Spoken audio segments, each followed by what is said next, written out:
Kim Kardashian just dropped one of her most raw and emotional confessions yet. And it's about her ex-husband, Kanye West.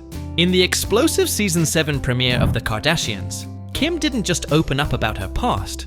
She revealed that she felt like she had Stockholm Syndrome during her 7-year marriage to the rapper. Yes, you heard that right.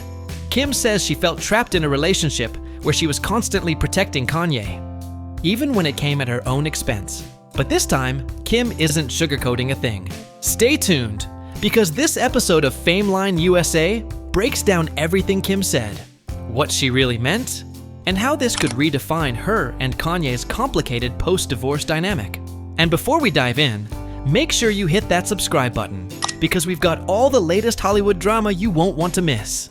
Let's rewind. Kim Kardashian and Kanye West were once Hollywood's ultimate power couple. From their lavish 2014 wedding in Florence to their red carpet reign as Kanye.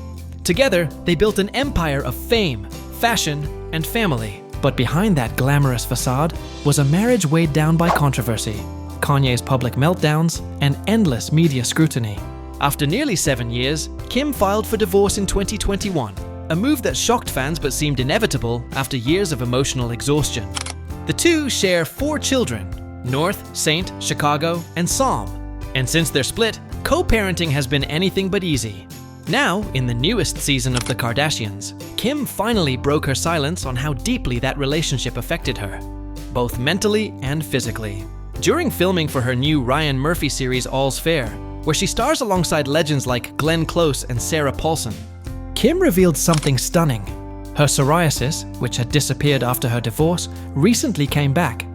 She connected it directly to stress, saying she's been pretty tested by Kanye lately. Then came the bombshell.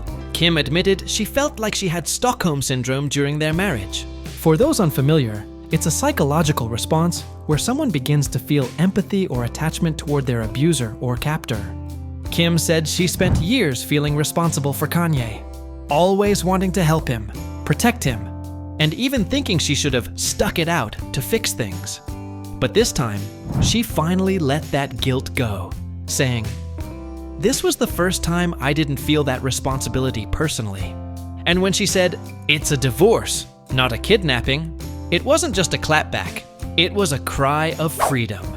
Kim was drawing a line between moving on and being controlled by false narratives about her parenting and her private life. The internet erupted the moment this episode aired.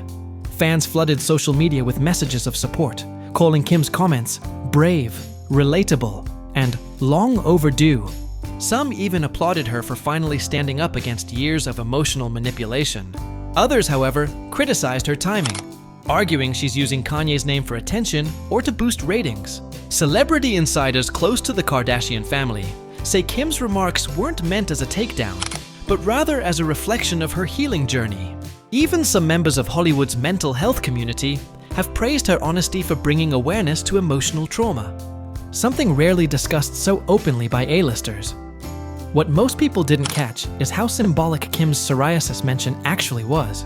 Throughout her career, her flare-ups have often appeared during major emotional stress, and disappearing after her divorce was her body's silent way of saying, "You're finally free." But now that it's back, it may hint that Kanye's recent social media behavior is once again affecting her peace. Behind the scenes, insiders say Kim still shields her kids from Kanye's online rants, even when those posts target her.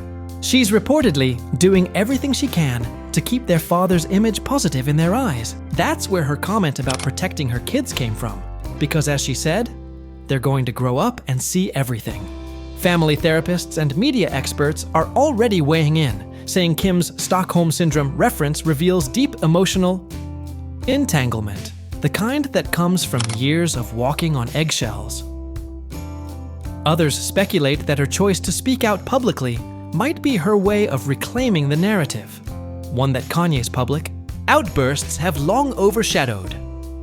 One Hollywood insider told FameLine USA, Kim's finally in a place where she can tell her truth without fear.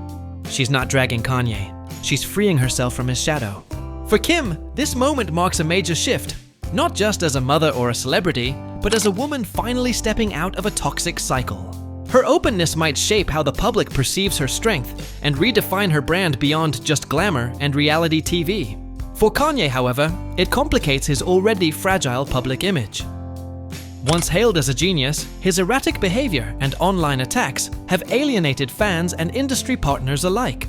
Kim's remarks only reinforce that perception, that behind his brilliance lies chaos, voices after being silenced by fame and scrutiny.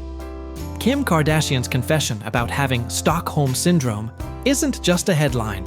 It's a reminder that even the most powerful, women can feel trapped in love that hurts more than it heals.